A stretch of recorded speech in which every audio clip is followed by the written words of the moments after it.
We'll begin with opening exercises. I pledge allegiance to the flag of the United States of America and to the republic for which it stands, one nation, under God, indivisible, with liberty and justice for all.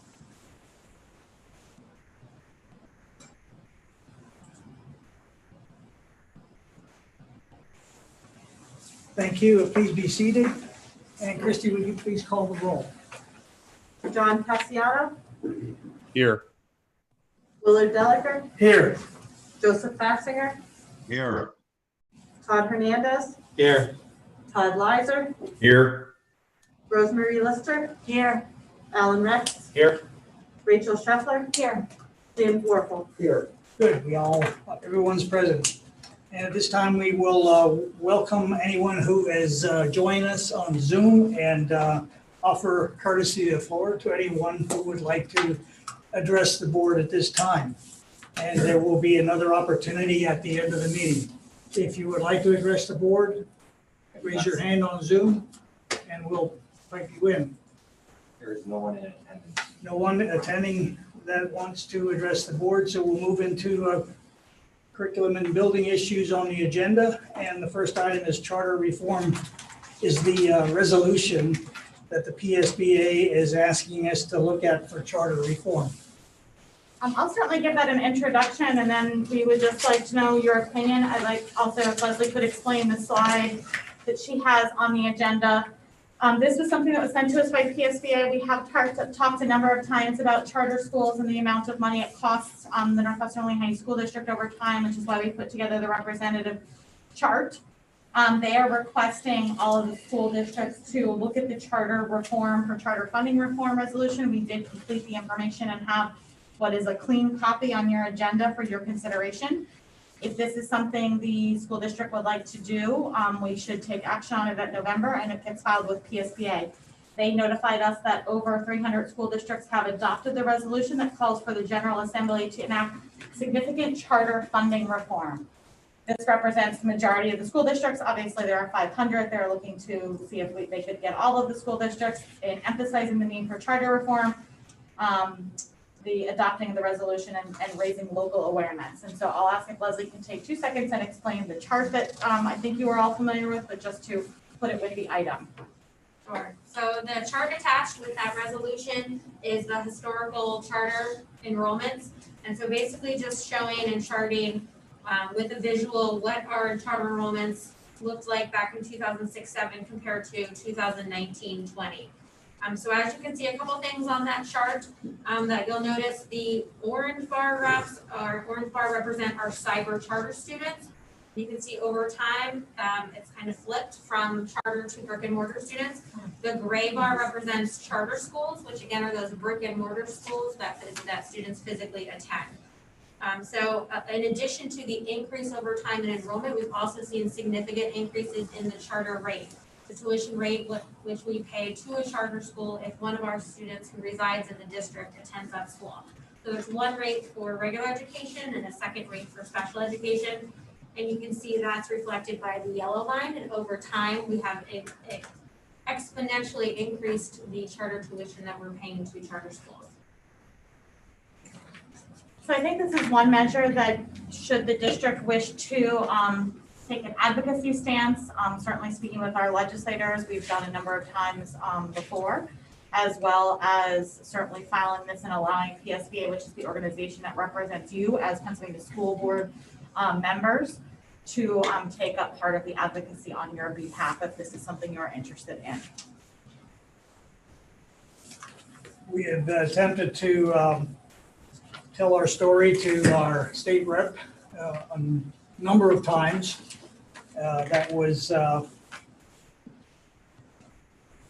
kind of tepid results, but this is the initiative that the whole PSBA has taken across the state to try to get all 500 school districts to adopt a resolution and maybe carry some weight to the legislature to do something about the cost of charter schools to us.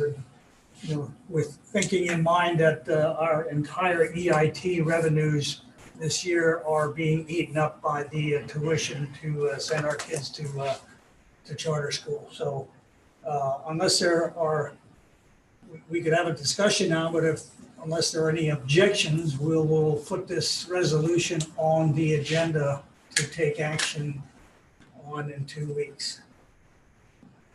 Any comments? Yeah, I just want to say I'm definitely in favor of it. Like you had said, we talked with Mr. Day, and tepid would be the good word for the reception that I felt from there. So by banding together and having a united we bargain, divided we beg stance going, maybe we can do a little better.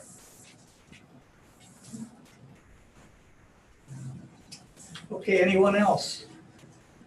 Yeah, Bill, just I guess a comment more than anything. I think given that we're having to look at all of our expenses across the board, this is one of those areas where we really should be able to, I'll say, negotiate per head count costs that we're paying, right? If we're looking to reduce expenses across all of our all of our financial line items, to see, nearly $2 million leaving without, any ability to negotiate that cost down, seems like not a good financial move on our part, right? So if anything, we ought to be looking at how we reduce the per head count costs that leave the district. Thank you, Mr. Weiser. I haven't heard any objections. I see the head nods for the people that are sitting in front of me in the boardroom here. So we'll put it on the agenda and take action to adopt this resolution in 2 weeks at the regular board meeting. The next item on the agenda is an opportunity to apply for a COVID-19 disaster emergency grant for health and safety, and board needs to approve that. So we'll discuss it here and then take action on it in 2 weeks. Leslie? Thank you. So this is the second round of COVID-19 relief funds that we're expected to receive from PCCD, which is the PA Commission on Crime and Delinquency.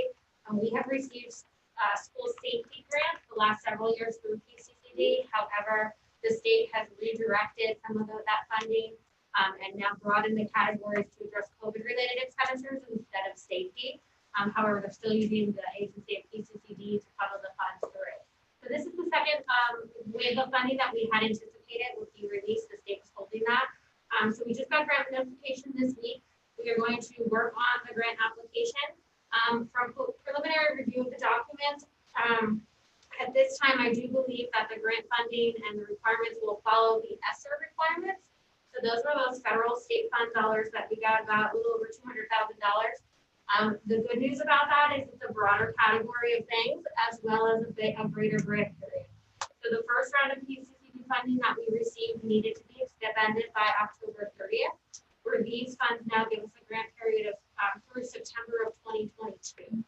So our plan is to use these funds now in this current school year, but we do have flexibility to carry them through if we need to. So we are looking at COVID-related expenses. We're tracking those in my office, and we have a long list in a big file to make sure that we're allocating everything to the correct grant and really trying to maximize all these COVID expenses to some kind of funding. So the team, we're going to get together and figure out what's the most efficient way to use these funds, and then we'll submit that grant application for that funding. But this is basically guaranteed funding as long as we submit an application that meets the requirements. Okay. Any comments or questions? I didn't hear the amount. 64,899 on your agenda, A little shy of 65,000. Okay, so we will take action on this in 2 weeks. And is it my understanding that you have to specify exactly what you're going to spend it for? And if something comes up in the meantime related to COVID and it's not on the list, we can't use that money for that? Yeah, so there's grant qualifications that you have to meet eligibility requirements to use those funds for certain things. So we look at those broad categories and see, certainly address costs that we already have incurred to say what fits into that grant category that we could cover through federal funding or through state funding. However, we always have the ability to do a grant modification. So actually that happened with the first round of PCCD funding. We had included things in the grant that did not come in time to meet the October 30th deadline. So we submitted a grant modification, removed those expenditures, put in other expenditures that we had already incurred. And so we'll do that and monitor that through the process. So if there's something that comes up in 2 months that we said, oh, we think that would have been more appropriate, we have the ability to do a grant modification. So that's something that we monitor and make sure that, again, we're not submitting multiple expenditures for different grants. The other piece that we haven't talked about in a while that is also additional funding that we're eligible for is the FEMA funding.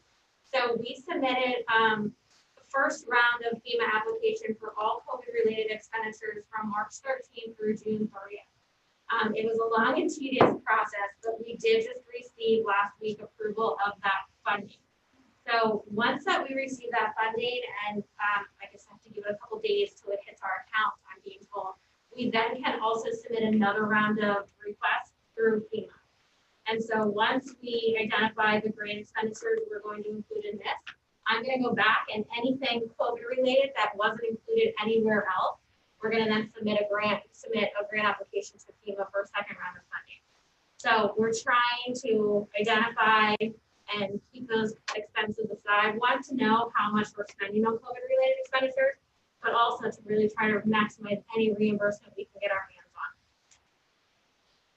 Thank you for that explanation. Any other questions before we move on? Seeing none, next item on the agenda is the opportunity for a grant from L-Tri-C for dual enrollment at the college. And this is an opportunity that we can take action on at the next meeting as well. This is actually a grant that L-Tri-C Foundation applied for any district who is interested. So we expressed interest to Dr. Bieber that we are interested in this. This is a COVID-19 grant through the county that L-Tri-C Foundation got. They actually applied specifically for dual enrollment courses.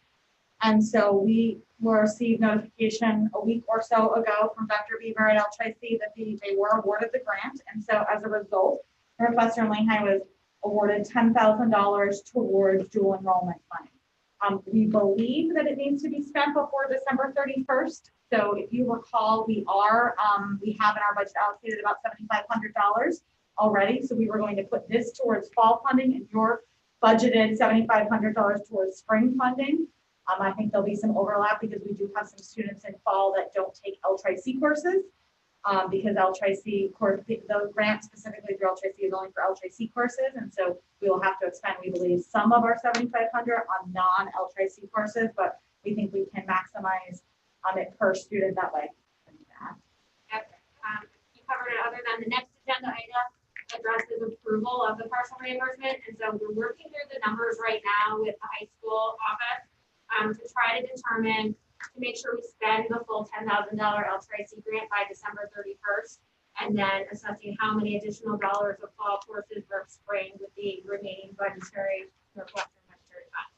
So I don't have that exact dollar amount tonight, but as we work through and finalize those numbers to ensure we fully utilize that $10,000 from L-Tri-C, we will bring that number back to it at a later time.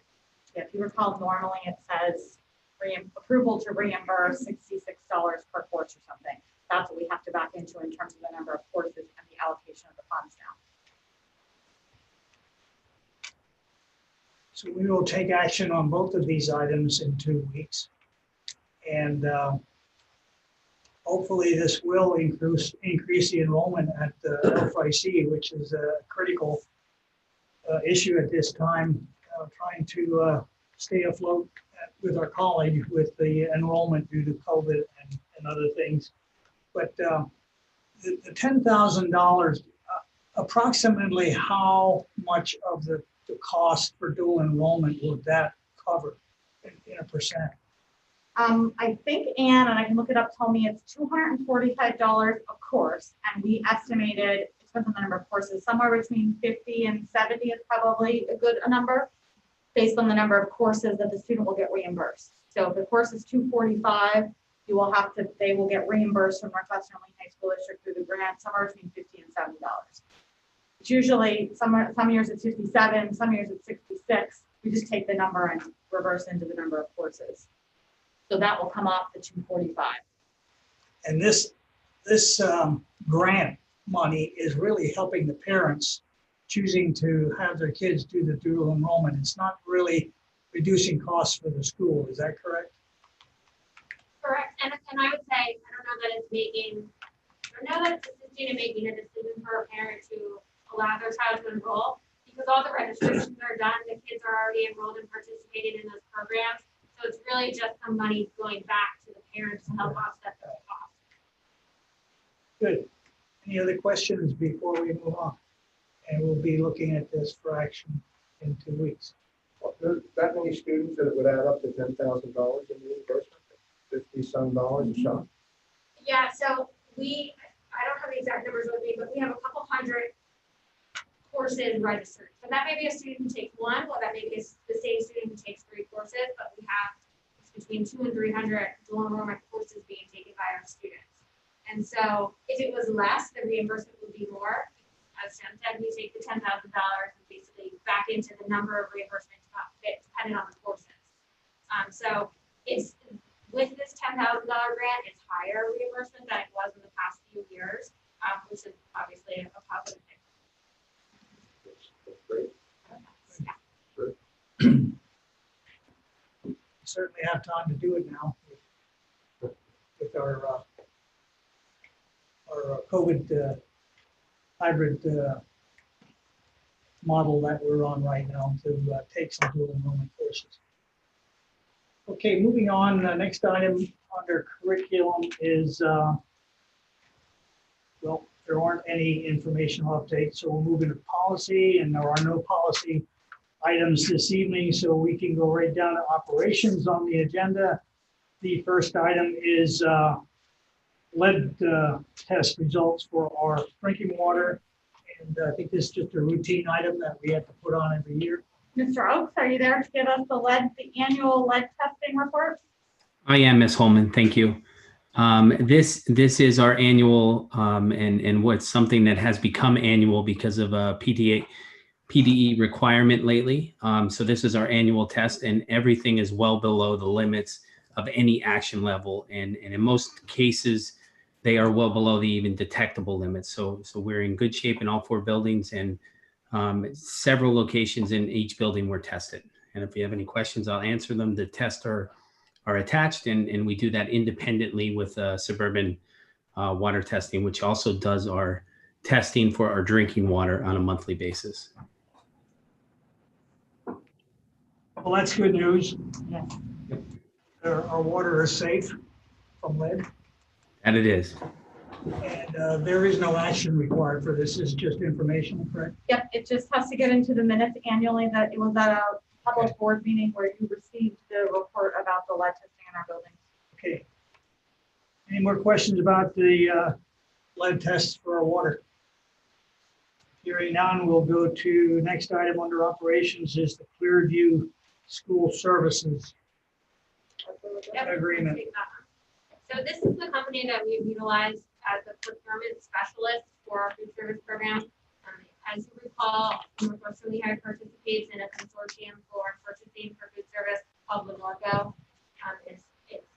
It started out as Lehigh, Northampton County. However, it has expanded over time as food service directors have moved to different counties and schools. So there's a significant amount, a handful of districts and entities. So there's some tech schools in there. There's a couple other smaller entities that are included in that consortium. They have banded together for several years now to basically go out and procure specialists to help them through the bidding requirements for food service. So because we all participate in the National School Lunch Program, we are bound by the federal guidelines to the Uniform Grant Guidance for bidding and for procurement rules. So several years ago, the federal government made some significant changes. We looked at it from a compliance standpoint, felt the need that we needed a specialist to help guide that group through that and maximize our pricing. So this is going to be, I guess, the third or fourth year that we've participated in this contract. Over time, we have negotiated the contract and really significantly decreased the fees. So last year, the board approved the formal agreement. There are renewal terms built into the contract. And so we are looking for approval to issue a renewal letter to them, notifying them that we participate next year. Included in the agreement, there is a 30-day notice termination clause. So for any reason during the year we decide we no longer want to be part of Lenorco, or we want to do something different for our procurement services, we have the ability to leave this contract with the 30 days. Okay, you heard the routine item that we'll be addressing taking action on in 2 weeks. Any questions or comments? Certainly that $600 is worth it to try to get the best price for what we need by broadening our resources that we can buy from. Yeah, and the compliance piece is really the critical piece of that. The food service department goes through several fiscal compliance audits in addition to our regular audits. And so having that procurement specialist be able to provide the documentation, the contracts, he has helped write all of the RFPs.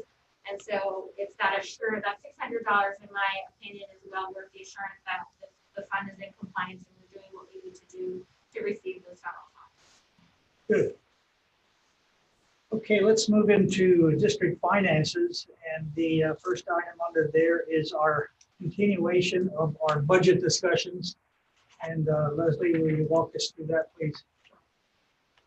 So tonight we're going to talk briefly about the 2021-22 preliminary budget overview. I have a couple slides.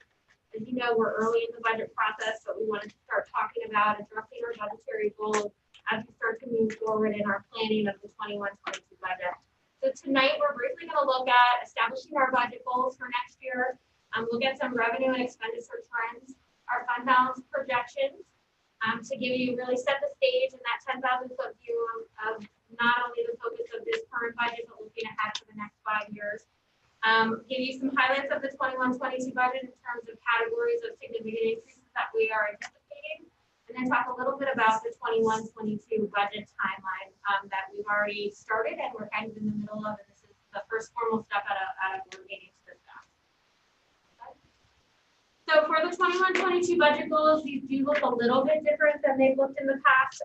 Very similar to what they've looked in the past, but we really took a focus and looked at these and said, you know, we think maybe this is the year we need to make some modifications.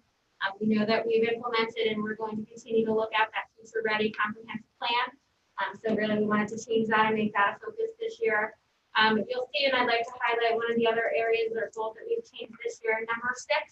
I'm really focusing on, we want to develop a budget with a short-term and long-term focus, but added to this budget goal to create sustainable funding plan that addresses the challenges of anticipated shortfalls.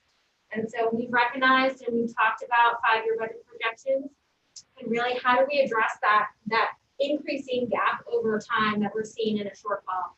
And so we felt it was appropriate after some discussion, and I know Dr. Werfel had made a suggestion about, you know, how do we incorporate that and keep that as a focus through this budget planning. So I don't know if I hit the mark with that, Dr. Werfel, or if we want some changes to that item. And then the other change that we made is to number 7, continue to identify areas to maximize efficiencies and reduce costs to minimize the impact to our programs. Certainly that's always the focus. That we try to make cuts and make changes that don't have any kind of impact, but really addressing and recognizing the fact that at some point in time there will be a program or a department that has some kind of effect that may or may not change the status quo in that department. So these are the budget goals 1 through 8 that we would like support from the board as we continue on our budgetary process for the 21-22 school year. Again, we show these as we move through each budget presentation in each month to really try to keep these as our focus on the forefront. And sometimes we get into the details and we get into the nitty gritty and we talk about things, and these really bring us back and it helps us administratively to say, what is our focus? What are we trying to accomplish here? And so if we do feel these are very important and want the buy-in and support of the board, if there are changes to these, certainly we'd like to discuss those tonight.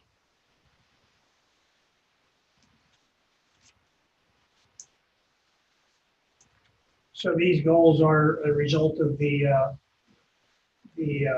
retreat we had and trying to come up with a better plan to try to close the gap between our revenues and expenditures over the next few years to develop a sustainable budget.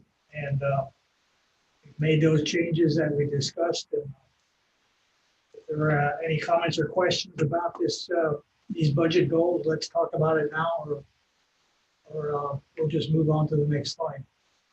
Any comments, questions? I appreciate the incorporation into 6 regarding the anticipated shortfalls. Thank you for taking it. Thank you. Okay, let's move on. So the next two slides focus on the 5-year budget projections. And so we have seen in budget books and in previous budget discussions, we've looked at our 5-year budget projections and said, all right, what does it look like if we raise taxes? What does it look like if we don't raise taxes? So this chart here just really shows the impact of what that looks like. And the takeaway from this chart is that we can't continue the status quo. We have to look at making changes both short-term and long-term to really try to minimize that gap. And so as you can see, the other thing on this slide, if you look at the gray line, you'll see that is the estimated shortfall, which would include a millage increase in each of the next 5 years. Compared to the yellow line, that shows the estimated shortfall if we do not raise taxes at all in the next 5 years. And so really looking at the impact and the sustainable revenue that a tax increase creates through that budget and really the impact it has on the long term and moving forward. So the red highlighted area is the 21-22. At this point in time, we have really a first glance at the 21-22 budget. You can see a $3.3 million estimated shortfall with no tax increase. And that's really what we're looking at as our starting point as we work through the budgetary.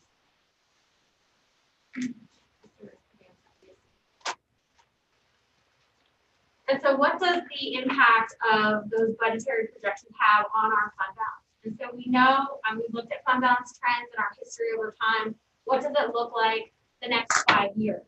So this fund balance trend, based off of the current assumptions that we have built into our model that was shown on the previous screen, you can see as the budget shortfall continues to grow, and we need to utilize additional use of fund balance to balance the budget, that will further reduce our fund balance.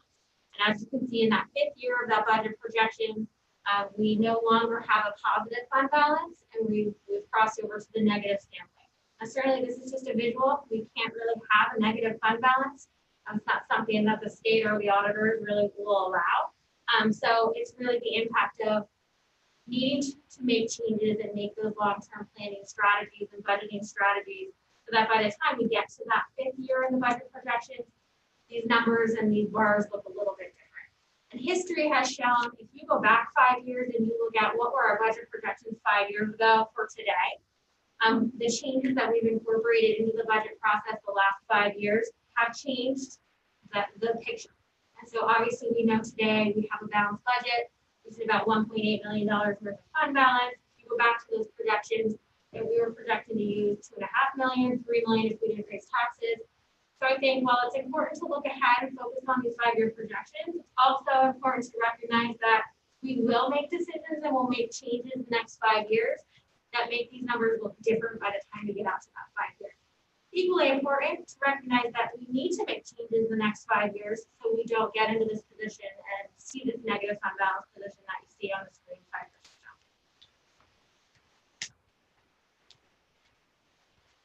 from now. Leslie, can we go back to the previous slide just for a minute, please? The problem with the lines on this graph here, the gray line and the yellow line, is that the shortfall, if we have no millage increase, of course, is the top yellow line, and that just gets us from a $3 million to a $7 million deficit between our gap between our revenues and expenditures. And the other problem is, if we look at that gray line, it's not as steep of a slope, but that gray line indicates the maximum we are allowed to raise taxes under the Act 1 law that we have to live under. And if we raise taxes on our real estate to the maximum, which I think this year is 3%, it's been usually around 2.5% to 3% over the last decade or so. We are limited to raising taxes to stay within that Act 1 limit, this year being 3%. So even raising the taxes to the limit is still not closing the gap between expenditures and revenues, which is why we have to look at that fund balance. And if we keep going the way we are with our expenditures, that fund balance isn't going to be around another decade like we've been accustomed to up until this time. That's all I want to say about that. Thank you.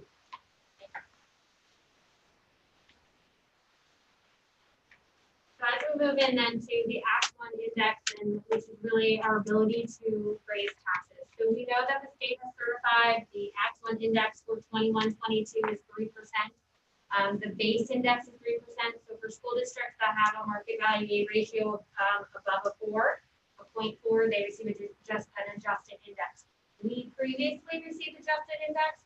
Over time, through Lehigh County reassessment, through market value growth within Lehigh County, we no longer, our relative wealth has increased, so we no longer receive that adjusted index. So we are back to the 3% index. The only way that we can go above that would be if we would qualify for an Act 1 exception. I have run some preliminary numbers, and at this time, I don't think we qualify for any Act 1 exceptions, which we anticipated last year. So if you remember last year's budget discussions, we had talked about, we thought that that was maybe our one and only chance to take advantage of that. And so the way that the numbers are calculating right now, that does appear accurate. So we don't have the ability to exceed the index with Act 1 exceptions. The only other possibility would be to go to referendum. Not something we want to do, not something we would recommend, but if we were in dire straits and we had no other option, that's what we would be looking at. So what this represents is 3% increase on our millage rate. So it's not on our total budget, it's not on our budgeted revenues. It's a 3% increase to the millage rate. So when that, when we do the math and do the calculation on that, that would generate about 0.5166 mils. What that calculates into in terms of dollars is about $855,000. So when you talk about what's the average taxpayer, what would that mean if we would raise taxes? Our average tax assessment for residential property is about $220,000. So if you have a property assessed at $220,000, then the average impact of raising taxes to the max would be $113.65 to that household. Now, obviously, the higher the assessment, the bigger the impact, the lower the assessment, the lower the impact. So this slide we put up here, and you can see my note here, I showed that this is the maximum allowable tax increase without going to go to referendum.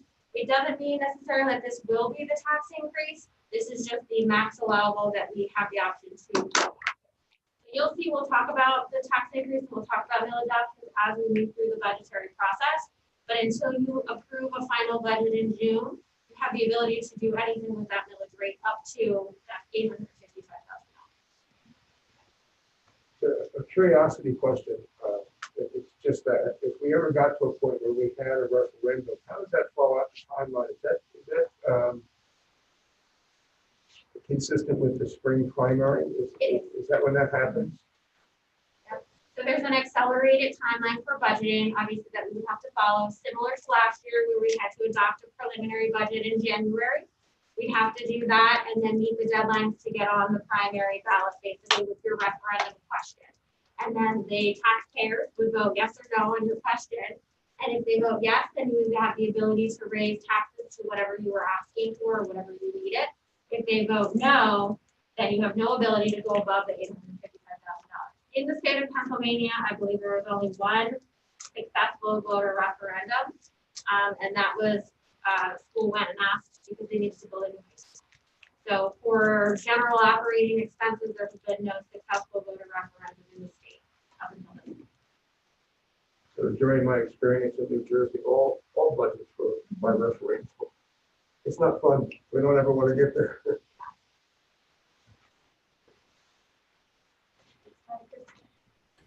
Can you clarify the point on referendum? What are you actually, is that only if we were to go above, seek a tax increase above and beyond the Act 1 index? That's In other correct. words, would the referendum be for a specific percentage or? Yeah, so it could be multiple ways. You could go for referendum for a specific project. So like that high school so basically they went for a voter referendum and said, we need to issue new debt. We need $1 million of new tax money so we can pay the new debt service. Or in our case, it would be our general operating expenses are exceeding our budgeted revenue. We have the ability to raise taxes $855, but we need another $1 million. And so taxpayers, will you fund an extra $1 million of taxes to help us balance the budget? It's not a scenario that I foresee taxpayers agreeing to. So it's a lot of work for most likely a no answer. Unless, of course, there's a specific project that your community is looking to fund, like a high school or some big project that there's no way you can raise enough money to do that, and the taxpayers have agreed that they'll take on that expense to get their new high school or whatever that is. Swimming pool. Very cool.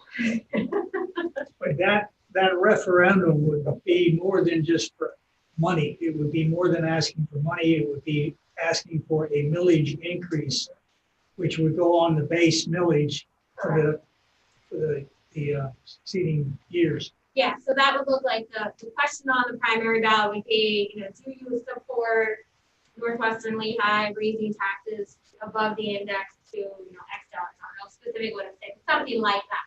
And so basically you would be asking them, do you support increasing the millage rate above what the state allows us to do to generate additional tax revenue?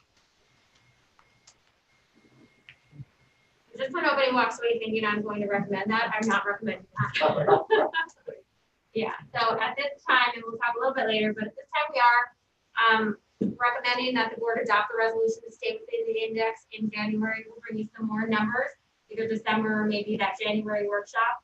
But we are looking to adopt that resolution in January. Doesn't make any sense to go on an accelerated timeline when we don't think we have, we'll be eligible for any excellent exceptions, and we obviously don't think we need to go or want to go to voter referendum. So that's the timeline that we're looking at right now. So as we move in and look just really, where are we looking at our significant expenditure increases for the 21-22 school year? These are the major categories that we do anticipate, at least preliminarily. As you recall, this is really the first blush look. This is status quo for 2021, only applying known increases or anticipated increases.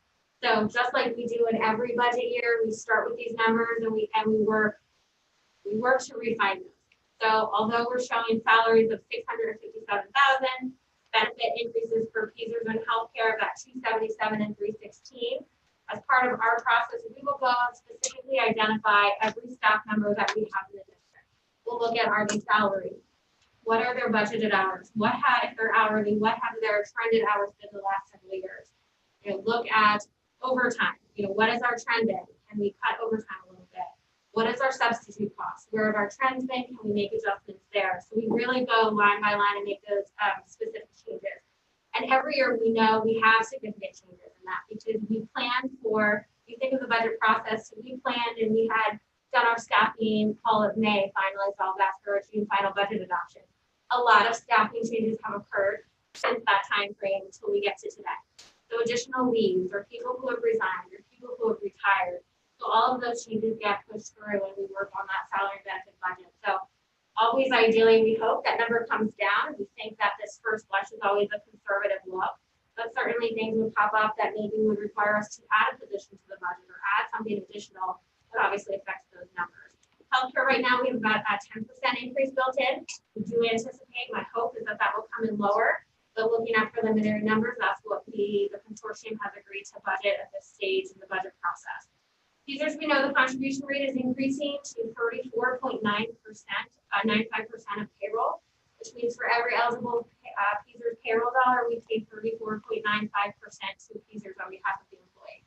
We do receive about a 50% reimbursement in retirement or PESers reimbursement from the state. However, we are required to budget and outlay the full PESers amount. You'll see about a $316,000 increase in the budget for that.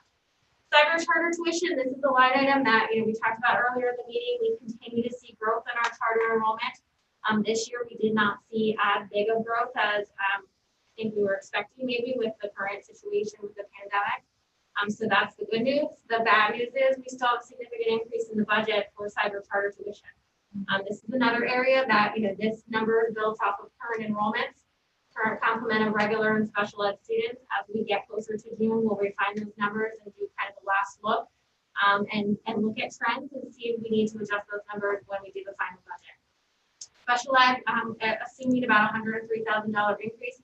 Again, as we start working through the budget process and the budget season, the special ed department will really go through and identify and try to better project out what the actual cost will be, knowing students who will leave, knowing students who are come, where placements of students may or may not be, which obviously will affect all those numbers.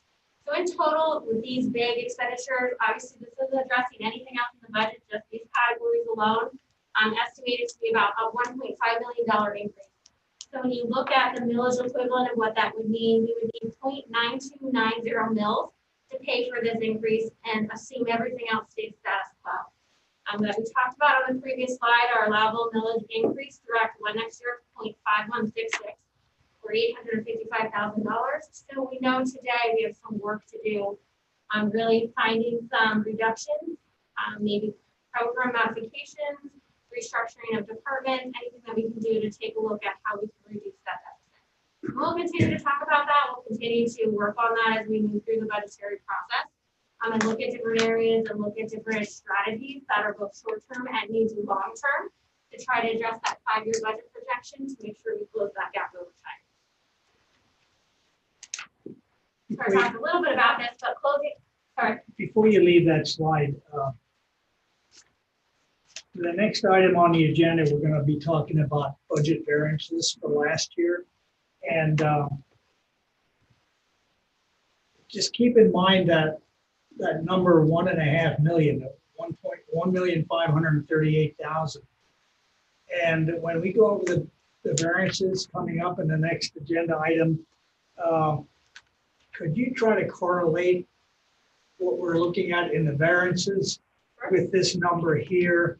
If there's any correlation we can draw to take some comfort in knowing that this is not a insurmountable problem.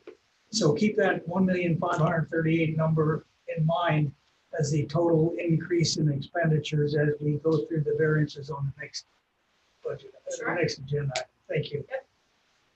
And so to piggyback off of what Bill just said, how do we close the gap? What do we do to address that 1.5? And if you go back to our total budget, we're looking at about a $3 million deficit.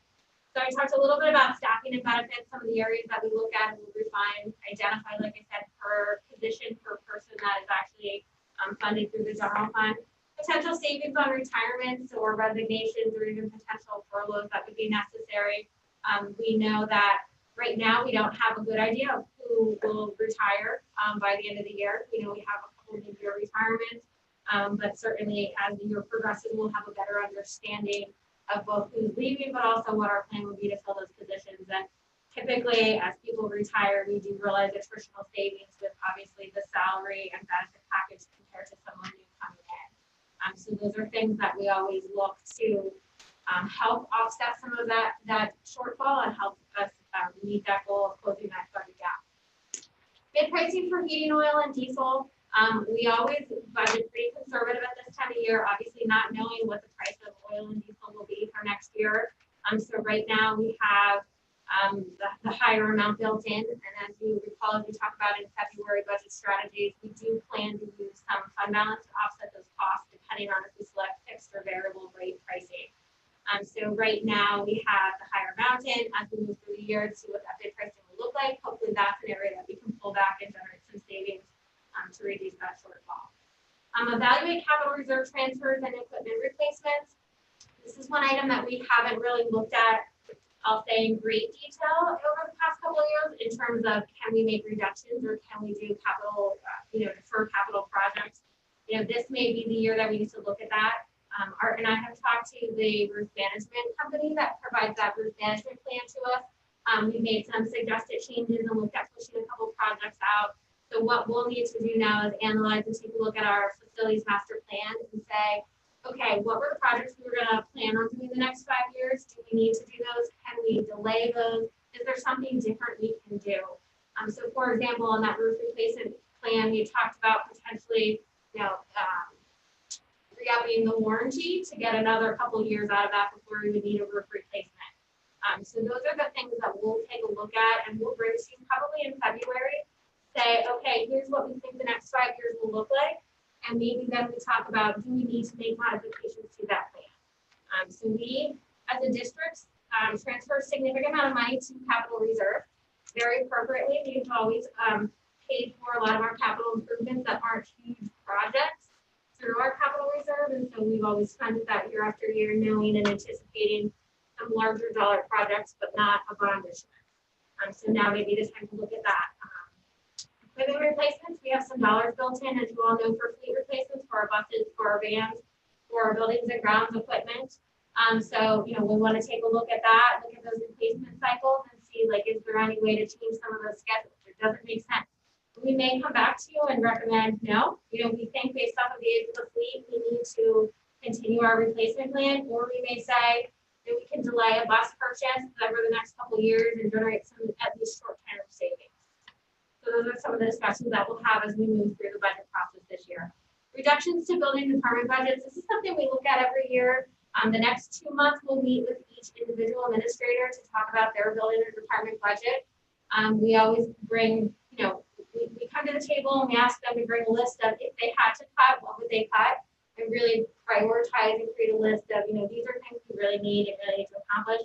These are things that are really nice to have, but if we need to come to the table and, take an across the board cut, that's something that maybe we can talk about or make a modification to what we're doing. And then of course the planning system does. And so when it all shakes out, we look at our budgetary shortfall, we say what is appropriate use of the fund balance, what can we align based off of our budgeting strategies. And at the end of the day, you hope it all balances out. But if it doesn't, and when it doesn't, then we go back and say, okay, we need to find another $500,000. How can we accomplish that so that we're appropriately using our fund balance? So that is a lot of the process, a lot of the details that we'll continue to work through administratively, but also then bring to the board through our various budget discussions between now and when we get to final budget adoption. Any questions on that? And then the final slide is just our 21-22 budget timeline. You can see the boxes that are highlighted in red are really those board action items that you'll see come to the board meeting. So you see just about every month, you will see some kind of budget discussion or presentation at the workshop meetings. We'll take formal action on a resolution in January. That is a PDE requirement as part of the budget process. This is a tax collector election year, so we will also need to, at that January meeting, formally approve tax collector compensation. Kind of goes hand in hand with the requirements of PDE. In February, that February 17th is boxed out, approval to apply for exceptions or adopt a preliminary budget. If we adopt that resolution in January, we no longer need to abide by it, and there's no action required in February. The next then action would be May 12th, adoption of our proposed final budget. And then June 16th is the board meeting scheduled for our final budget adoption. So it seems far away at this point. It will go quick. We have a lot of work to do between now and then, but I think it's not something that we haven't faced in the past. If you go back, we're always looking at a very conservative, higher number at this stage of the budget process because there's so many unknowns. We don't know how we're ending our year with tax collections. We don't know what interest rates are looking like. We haven't seen trends for interim taxes or new properties coming online. So those are all things that we hope change and change to the good as we get through the season. And so in addition to budgetary cuts for expenditures, we also hope we have areas that we can increase revenue. This stage in the process, it's really too early to identify that. So these are very conservative, really first glance, 10,000 numbers. Any questions?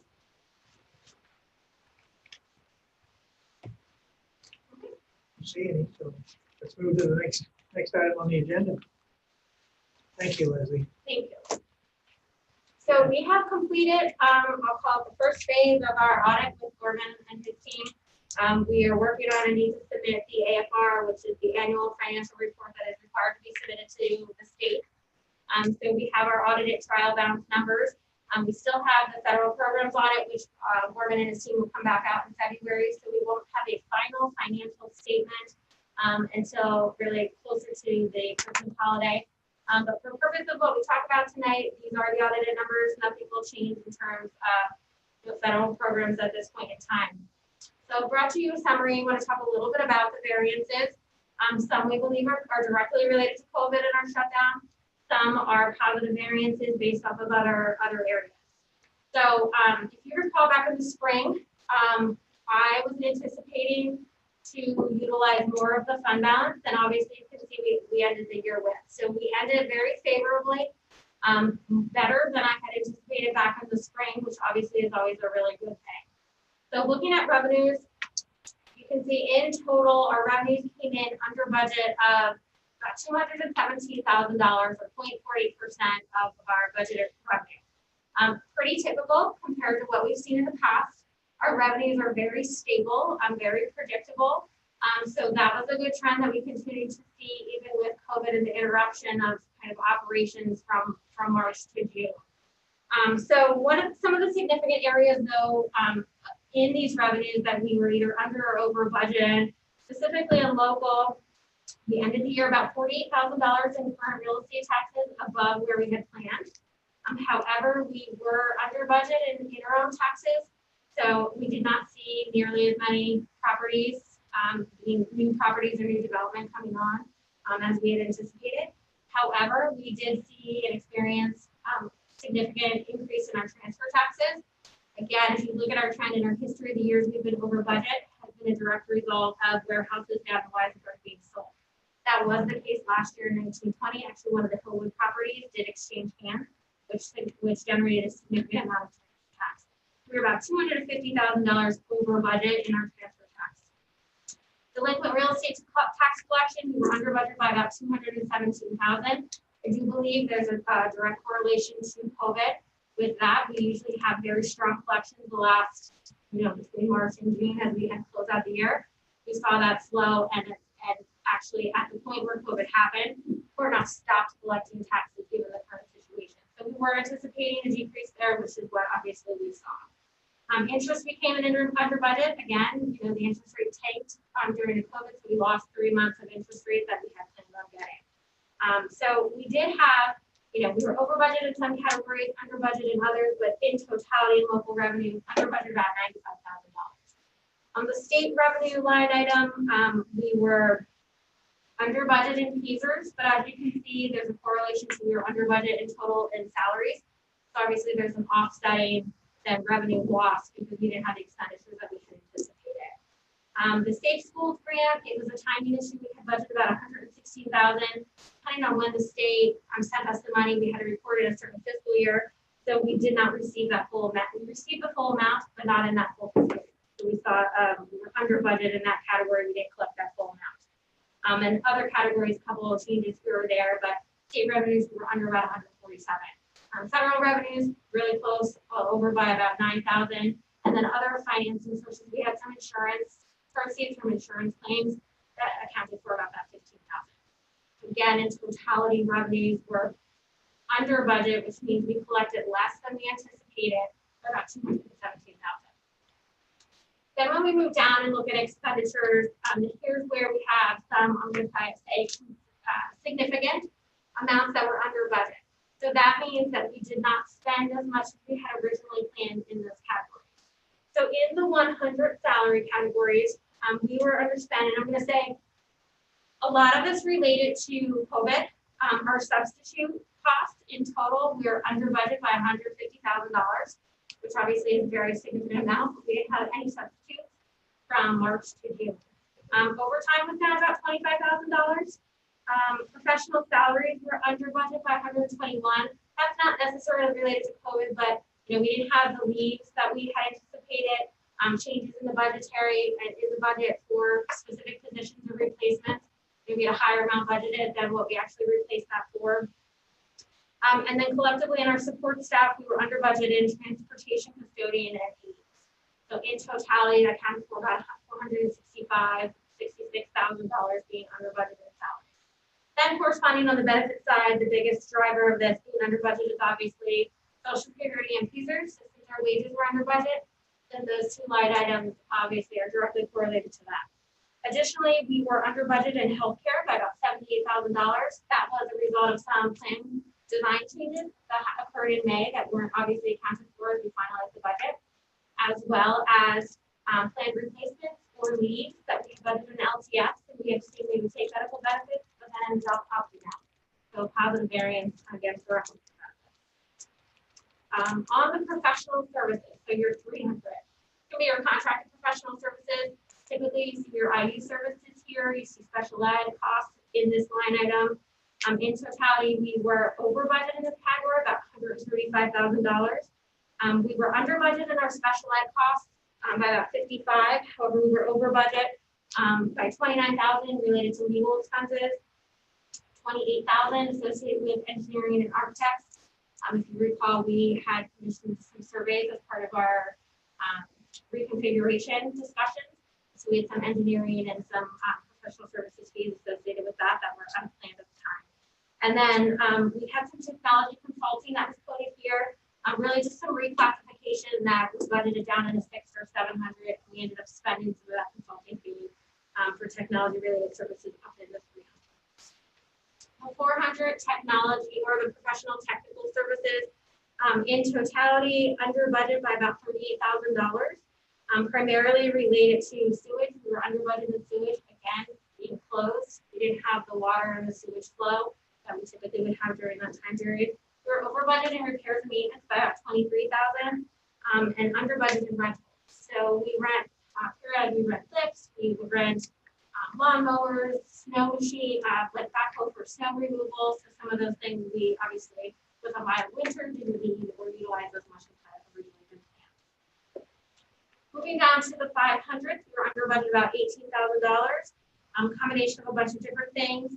Primarily the Brandywine Transportation, we were under budget by $20,000 in that line item. If you recall, obviously they did not transport from March to June. We were able to renegotiate the rate, and while we still paid them so that we could receive subsidy, it wasn't a discounted rate. We were able to generate some savings there. We had an overall net savings, or we were under budget in insurance by about $10,000. We were over expended, but in charter expenditures. So that's kind of that combination of did we hit the right number on enrollments? So we are actually over budget last year on that. And then under budget, obviously, in travel and conference, about $26,000. Moving into supplies, we were over budget in the supply category, about $50,000. We were under budget in general supplies, under budget in electricity by about $21,000. General supplies came in under budget about $86,000. Oil and gas and diesel, excuse me, if you recall, we were required to take our full commitment. That was pretty much a wash. We didn't see any savings there. We were fortunate enough that we obviously could not take the diesel because it didn't fit in our tank. However, the vendor allowed us to convert the diesel to heating oil. So you'll see our diesel line item, we were under budget, but our heating oil, we were over, pretty much a wash. It's just a matter of we were able to take that full commitment of 1 million gallons. Textbooks, we came in under budget about $76,000. That again is a plan and an estimate, and then obviously we don't purchase, or we purchase only what we need through that year. So we did see an amount of being under budget about $76,000 for textbooks. And then technology, we spent $241,000 over budget. But again, some reclassifications that we had budgeted those monies down in the 700s for property, but based off of the purchases and the dollar limits or dollar amounts rather, it was more appropriate to code them to a 600 supply category. On the property side, we were under budget, and that's some of that transfer that you'll see, about $79,000, $80,000 related to technology that we didn't spend in the 700, but we spent it up in the 600, which helped offset some of those costs.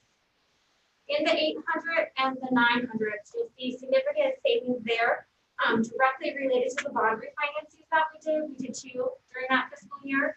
In addition to some of the savings generated, some of the principal payments that we were required to make based off of timing, we did not make. So we were able to generate a significant savings just based off of timing of when we did those refinances.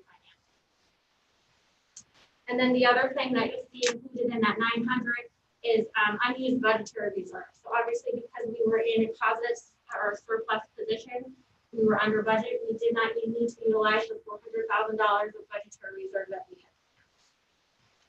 So in totality, when you take the $217,000 that we were under budget in revenues, the 1.9, call it under budget in expenditures, in total, we have budget variances of 1.6 close to 1.7 million. If you go back to, can you scroll down a little bit? If you go back to the budget process, we had utilized 1.66 in use of fund balance to balance the budget. So we had a budget surplus in terms of budget expenses and revenue. However, we had utilized $1.6 million to budget to balance the budget. Excuse me. So when you net that out, fund balance changed at the end of the year, not by the 1.6 that we had planned, but by $7,000. So in totality, we increased our fund balance for 1920 by that $7,150. So that's the good news. Bill had said about how does that correlate into next year. I think some of this was one time. Obviously, the bond refundings were one time unanticipated costs that we wouldn't anticipate going forward. Some of the savings and substitutes and overtime and some hourly wages. Again, I think there's a direct correlation to some of that to relate it to COVID. And so, dare I even say, if we end up in a position where the schools are closed again, we would experience similar savings in some of those categories in this current school year. But moving forward, we wouldn't be planning for school closures and reductions in those things. So moving into the 21-22 budget, we would restore those substitute overtime, those line items to where we think is appropriate, assuming we're in session and kids are attending school. Any other questions on that? So we are budgeting for full in-person school in the coming year. Because you referenced the impact that COVID had on a bunch of these expenditures and the revenues, that would make it really difficult to look ahead. Looking ahead, we're budgeting for back to normal. Yeah, and I think that's one of the things too we need to recognize as we look at trends and we look at prior year expenditures and we need to asterisk this year almost to say we knew that we were under budget in some of these categories because we were closed. And so we don't want to make assumptions that we're going to make those reductions and then we're fully in session and now we over budget by $100,000 in substitutes because we have reduced that number. So there's areas that we will reduce substitutes. So I want that we look at the trends year to year, and if we feel, if you go back the last couple of years, we've actually pulled back on some of those substitute dollars. It's really a combination of looking at those trends, looking at the current situation, and what we anticipate moving forward. And so part of those substitute costs, and forget, are also leaves. So depending on what happens with the FFCRA leave this year, we may or may not exceed our substitute costs. How does that play into if our school closes and then we save? So all of those things are very fluid throughout the year that while we need to recognize and look at those trending numbers, we also need to know, what were the variables that occurred during those school years that would impact what we need to do to budget moving forward. And so those are the things that we continue to look at. We are really looking at that Forecast 5 software, doing lots of analysis, using that, a lot of comparison to other schools to really try to drill down and refine and look at areas not only at our spending and our trending, but how do we compare to our peers in the county or our peers in the Colonial League to say, are we missing the mark somewhere? We need to really zero in on this, or we're pretty efficient and we're spending on average about what our peers are spending both in the county and some of our peer groups like schools. So we not that we don't do that every year, because we do.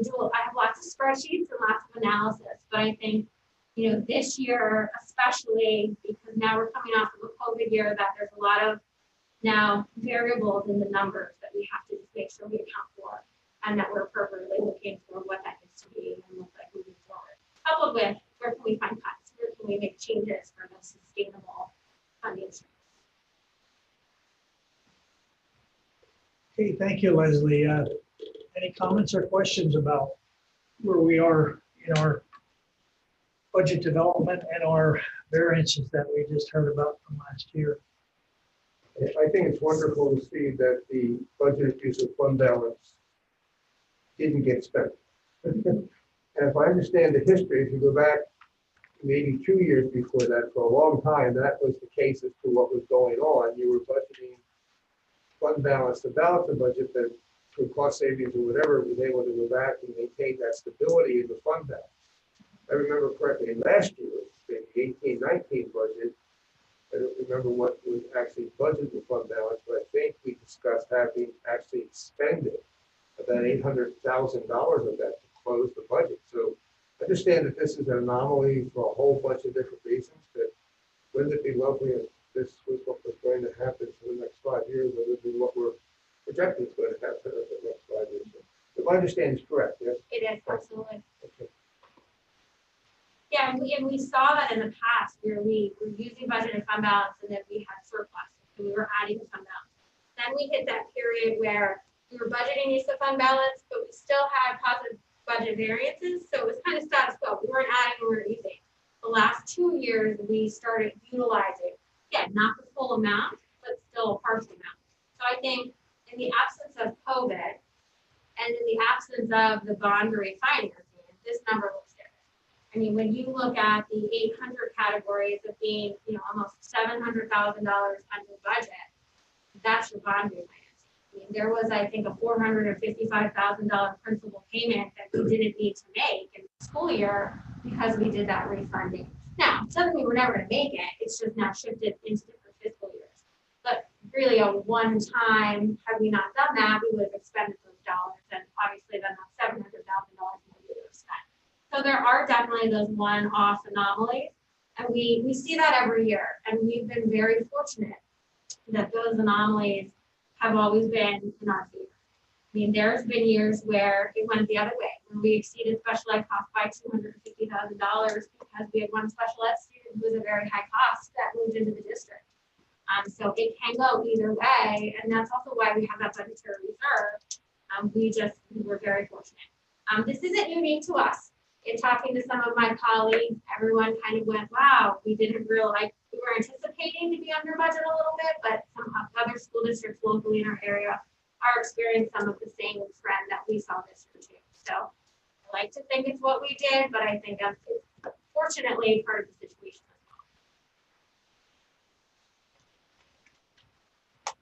as well. Okay, any other questions before we move on to the next item?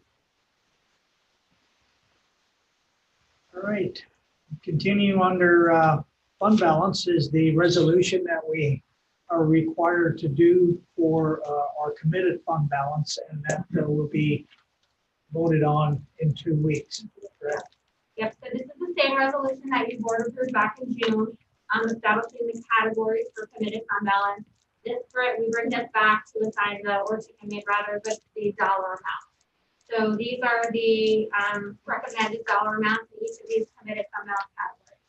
And for your benefit, this is a GASB requirement, the Government Accounting Standard Board for fund balance. The board has to annually adopt to create categories to commit fund balance as well as commit the dollars associated with it. So this is a procedural requirement for our financial statement.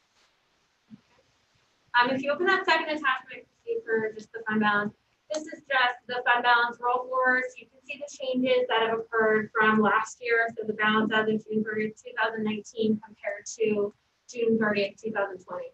So as you can see, we have an ending fund balance of $15,843,295. So with the, we have that budgetary, I'll say increase of about $7,000. As you recall, we brought the scholarship fund and some student activity funds into the general fund last year as part of a GASB requirement. So that's why when you see the addition used for 1920, that number totals about $150,000. That's the $7,000 generated from the surplus from our budget, as well as the balances that are now restricted associated with the scholarship fund and student activity. And then the bottom of that sheet shows the breakdown of our committed and assigned fund balance. So you'll see the committed fund balance, the balance as of June 30th, 2020, and correlates to those dollar amounts on the board resolution. And so how this flows is you start off with the balance as of June 30th, 2019. We look at what was our planned budget use for 1920. So, where we had that $1.6 million, the categories that we had planned to take that out of. Then that middle column is the addition and use for 1920. So that's actually either what we spent or used out of those categories. And so you can see in technology, we added to there, we had some one-to-one technology funds associated with insurance that we needed to put into that tech balance that we carry year to year, as well as the money accounted for pertaining to student athletic clubs. We need to recognize and add that to that balance. And then you can see the remaining amount was taken from unassigned. That appropriations for 2021, so we know we used about $1.8 million to budget or to balance the budget in 2021. So that is reflected in the appropriations column. And then when you do the math and go left to right, that ending balance is what you get as of June 30th, 2020. Any questions on that?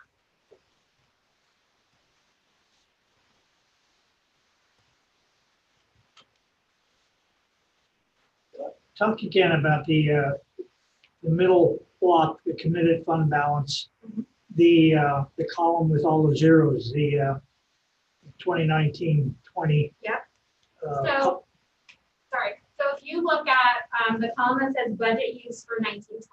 Right. Back when we adopted the 1920 budget, we had utilized that 1.6, almost 1.7 million out of fund balance. At that time, of that 1.6 million dollars, we said we were going to use 65,000 towards OPEB. We were going to use $554,000 towards PSERS, and so on down the road. When we got to the actual balances, we knew that we didn't need to utilize fund balance because we had a budgetary surplus.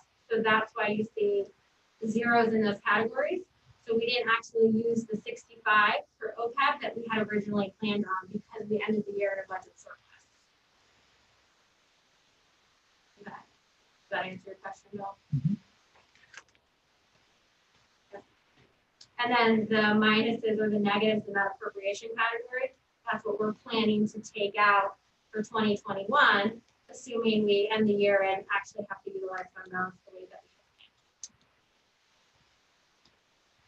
have. So for accountant people, this is just the roll forward of our fund balance. Seems pretty complicated, but it's the way that we need to reconcile and keep everything straight so that we account for those categories of committed and assigned and make sure that we understand and recognize those balances through the year. So that sheet is just the backup to justify the resolution that we're going to do in 2 weeks from now for our committed fund balance. Yeah. Any comments or questions? Do this every year, and every year it's a relearn. It's a lot of stuff here, a lot of things here to remember and to try to understand. But we're in good hands. Leslie, thank you. So if there are no comments or questions about our fund balance resolution, let's move to the next couple of items, our use of funds agreements. The next two items are for IDEA funds, so section 611 and 619 are utilized for special education expenditures. And these are actually federal dollars, but they are passed through to us by the IU. So we have the use of funds agreement with the IU. We submit a budget, we submit expenditure reports. So this is routine. So for the IDEA 611, the 2021 allocation that we're receiving is $368,053, compared to the current allocation rather from last year of $364,000. So we are receiving about a $4,000 increase in this particular funding for 2021. Certainly not enough to offset our anticipated increased cost, but we're glad that it's an increase. And I should back up, as a reminder, the 611 funds are utilized for special education staff salaries. So we utilize that funding. The next item, the 619, the allocation for 2021 is $2,376. In 1920, we received $3,495. These funds are specifically targeted for preschool and kindergarten special ed needs. So obviously we don't have a preschool program, so we utilize typically these funds for any type of one-on-one or any special ed needs for incoming kindergarten students. So this is a reduction from last year's funding of about $1,100. So these are all routine items we have to do every year, and we will take action on these in 2 weeks also. Any comments or questions? It's just a comment for whoever would be useful. When the federal government passed the original legislation for special education, public law 94-142, probably 35 years ago or something, it guaranteed full funding to school districts. What did you just say, Leslie? $300,000 or something? They have yet to provide. Pardon me? They have yet to provide. Anywhere close to it. So when we think about the growing cost over the years, this is one of those unfunded mandates by the federal government that's staggering. It's staggering in terms of the cost of what the students. It's amazing. Not all that different from the 50% reimbursement we're supposed to get from the state for funding our kids. except that these costs are, Yeah, I know. It's just skyrocketing. I don't know, I don't think, people say, why is it so much more expensive today? This is clearly one of those. It's not that, I think these are wonderful programs, I'm delighted kids have this, but who's paying for it? Well, local dollars, pretty much. And I think you see that both at the federal level and state, specifically special ed funding. The state funding, the increases year on year don't keep pace with the increased expenditure, the increased cost to pay for the students. So it's just unfortunately a compounding trend year over year. We see very minimal increases year to year in that special ed funding, so our costs are significant.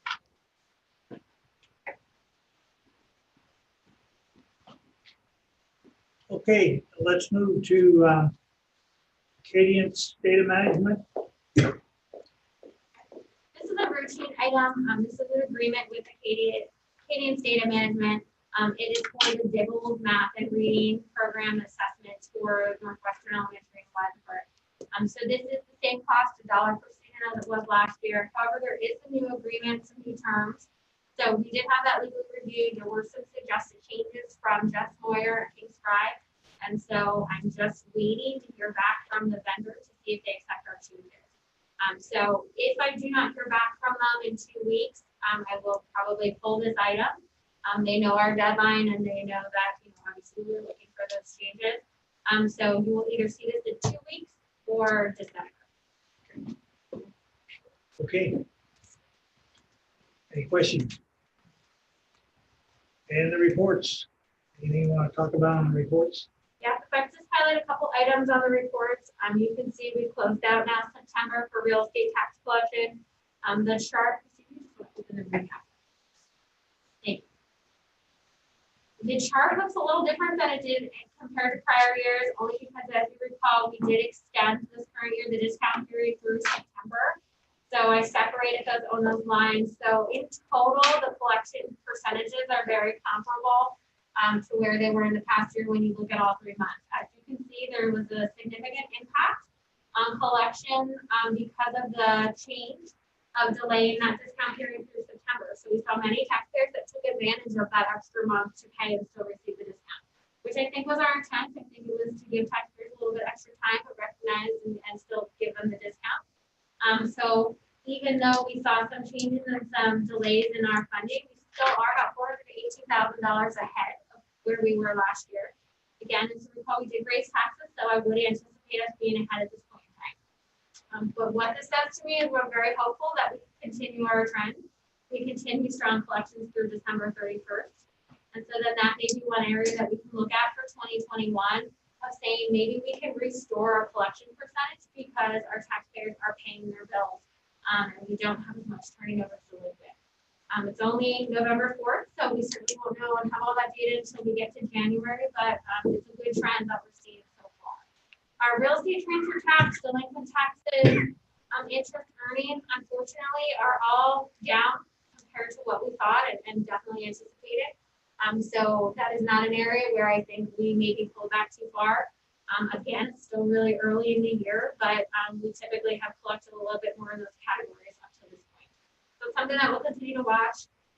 We do know that the Sheets and Weisberg Township is anticipated to come online beginning of December.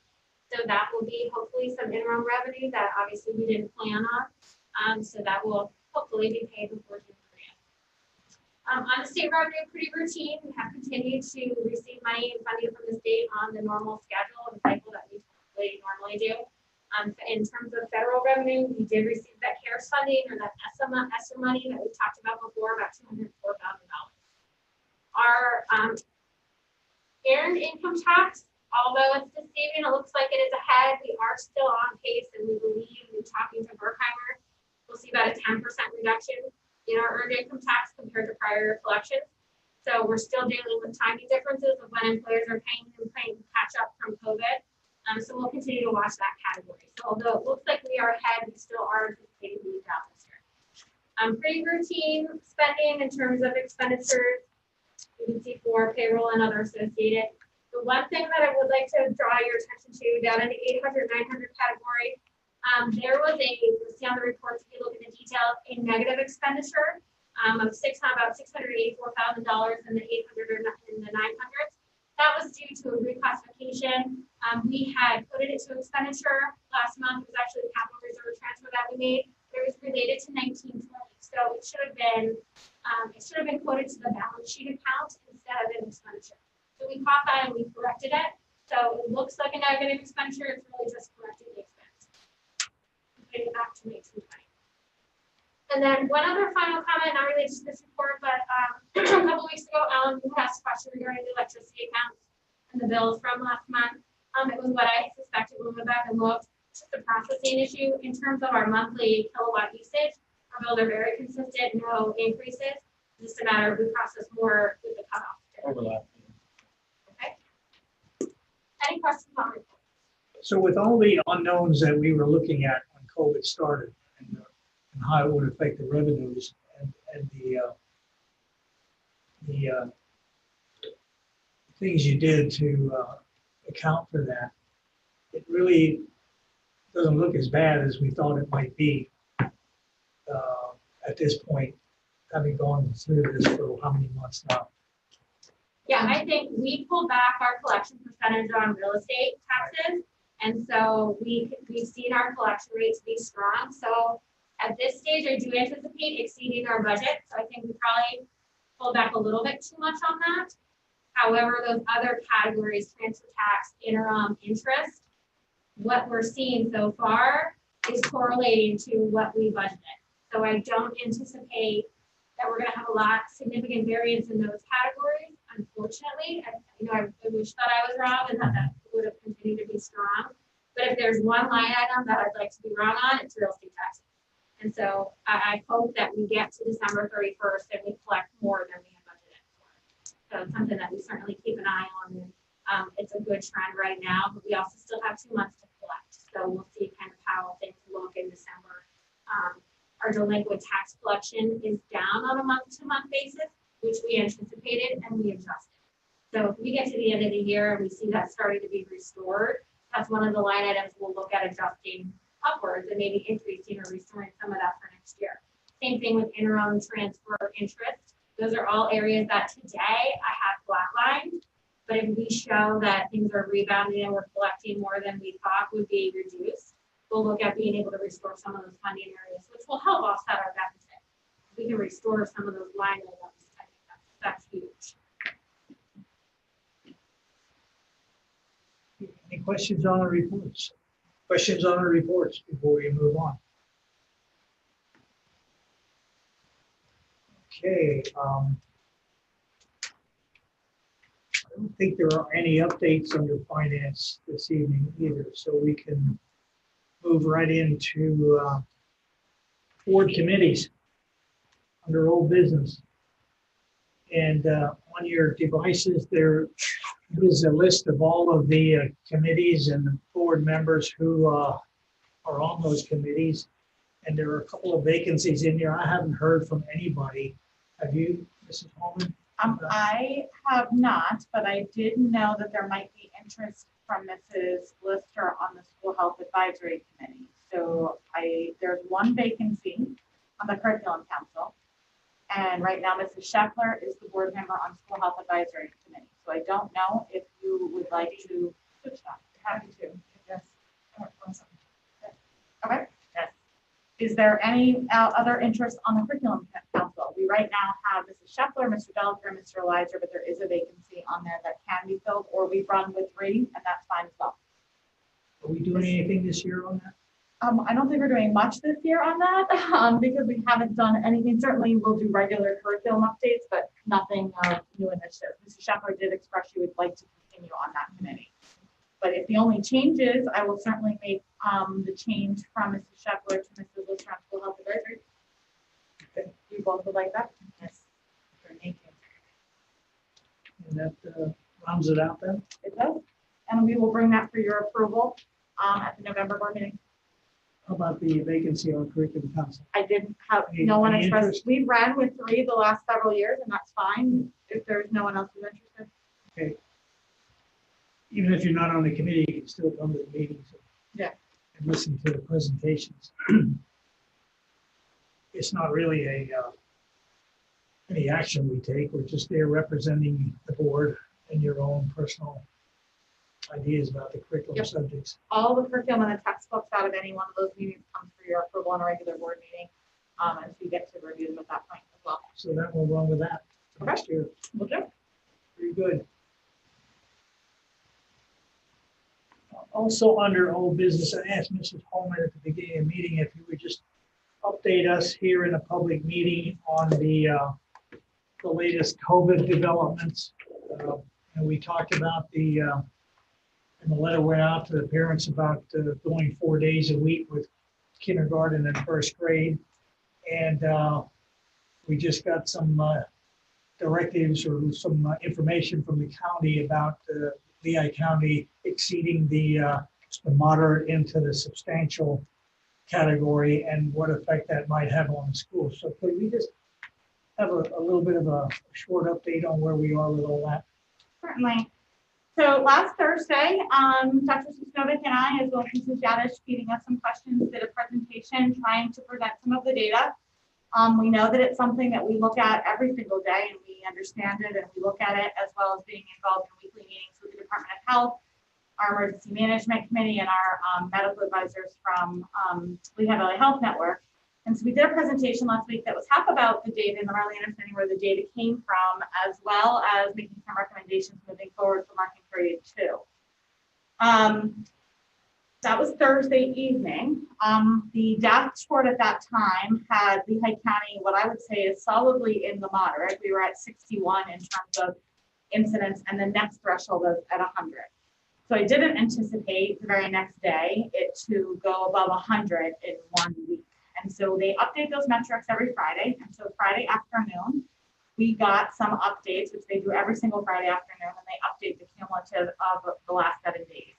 Friday afternoon, there are two metrics primarily. There are two metrics primarily that we look at. One is the incident rate per 100,000 residents, and the other is the positivity rate over the last 7 days. One of the metrics has been substantial, one of the metrics has been moderate. However, either of those metrics puts the county at a substantial level of transmission.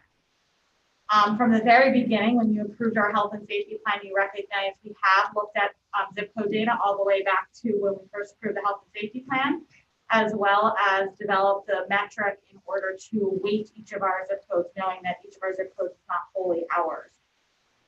So that information came out on Friday afternoon. We understood from the very beginning when the county moved into substantial, the Department of Health scheduled a meeting Monday morning with all of the leaders in that county, which they did do Monday afternoon, and had a meeting with all of the county leaders. One of the metrics, as I said, is in moderate, one is in substantial. And so their recommendation at the time on Monday, which we did release to families in a letter on Tuesday, was just to hold steady in your current model for the time being. They recognize that week by week it changes just as quickly as it went from week 1 being 61 to 101. It is just, I'll say, slightly over the average. So it's 100, that puts you in substantial. We were at 101.9, I think it was. And so it's just slightly over, but over albeit. So we did send a message to families on Tuesday that informed them about the change. I'm sure they all followed it. However, let them know what that meant and what the potential existed. We have been over the last few days, now we are 4 days into the new reporting category, and I said we follow it very closely. The data for the next 4 days is looking similar to the week prior. And so if I was a wagering person, I would bet that the following Friday, which is November 6th, will also be a substantial reporting category for Lehigh County. What I cannot figure out is where the positivity rate will be because they don't release those statistics in the same manner. That being said, the message that we sent out on Tuesday evening also included an update to our charts. And so we, on last Thursday's presentation, gave you a chart that showed Northwestern data. And on Tuesday, we included the same chart with the next week's data, and there's a decline in cases in our own zip codes at the same time that there is a stark incline in the Lehigh County data.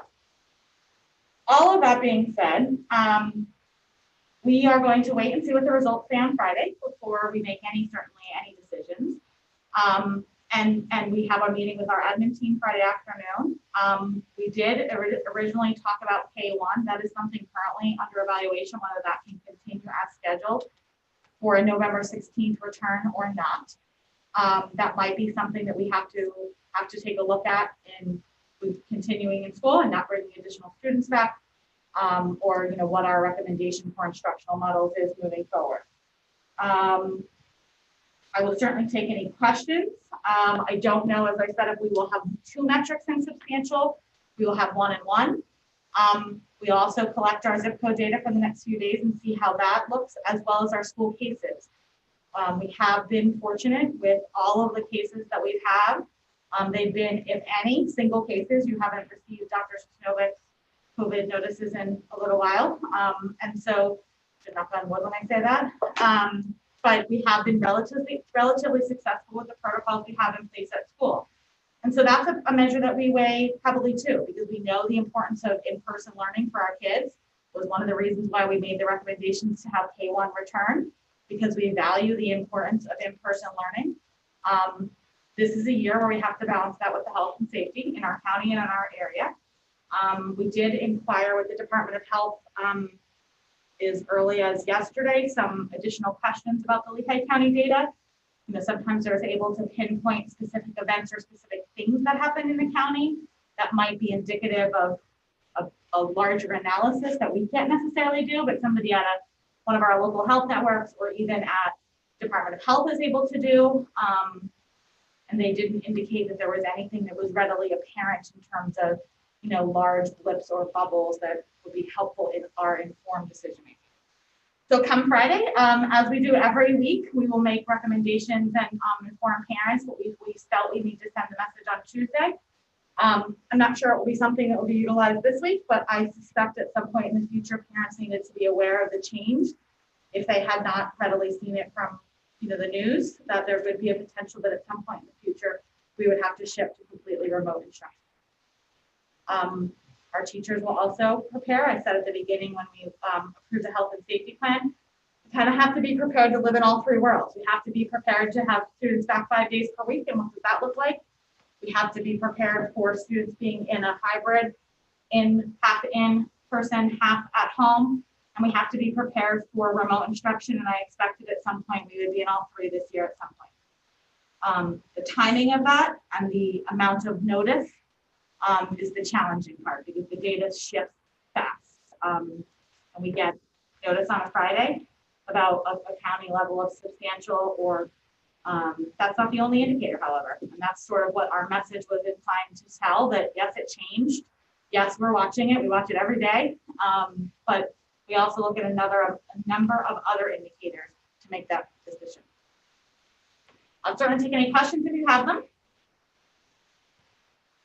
Any questions or comments for Mrs. Holman or the board on this subject?